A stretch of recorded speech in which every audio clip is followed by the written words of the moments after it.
നിമിത്തങ്ങൾ എന്ന് പറയുന്നത് PN മേനോൻ എന്ന് പറയുന്ന അദ്ദേഹം, ഞാൻ കോളേജിൽ പഠിക്കുന്ന സമയത്ത് മഞ്ഞൾ പിരിഞ്ഞ പൂക്കളിന് കുറേ ഞാൻ അതിൻ്റെ എക്സാമൊക്കെ എഴുതിയിട്ടാണ് എൻ്റെ റിസൾട്ട് അറിയുന്ന പോലും ലൊക്കേഷനിൽ വെച്ചാണ്. അപ്പോൾ ഏതാണ്ട് 1-2-3 മാസം മുമ്പ് ഞങ്ങളുടെ കോളേജിൽ വന്നിട്ട് ആർട്സ് ക്ലബ് ഇനാഗുറേഷൻ പോലെയോ കാര്യങ്ങളൊക്കെയാണ്. അപ്പോൾ അദ്ദേഹം അവിടെ കുറച്ച് നമുക്ക് കുട്ടികൾക്ക് ഇഷ്ടമില്ലാത്ത ചില കാര്യങ്ങൾ സംസാരിക്കുകയും ഒക്കെ ചെയ്തു.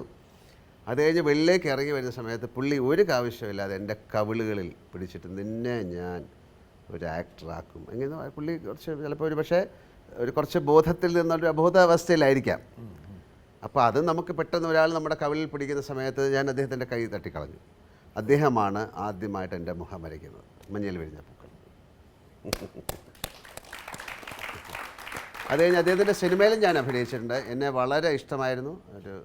എന്താ പറയേണ്ടത്, പക്ഷേ മലയാള സിനിമയെ പറിച്ചു നട്ട് അല്ലെങ്കിൽ സെറ്റിൽ നിന്ന് വെളിയിലേക്ക് കൊണ്ടുവരികയും വളരെ മനോഹരമായ സിനിമകൾ മലയാളത്തിന് കാഴ്ചവെച്ച ആളാണ്. എനിക്കിപ്പോഴും ഓർമ്മയുണ്ട് ലോറി, പണിമുടക്ക് എന്നൊക്കെ പറയുന്നത്.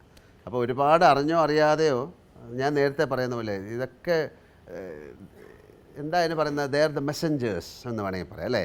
നമുക്ക് സന്ദേശങ്ങൾ കൊണ്ട് തരുന്ന ഒരു അവധൂതൻ്റെ രൂപത്തിലായിരിക്കും അദ്ദേഹം വന്ന്.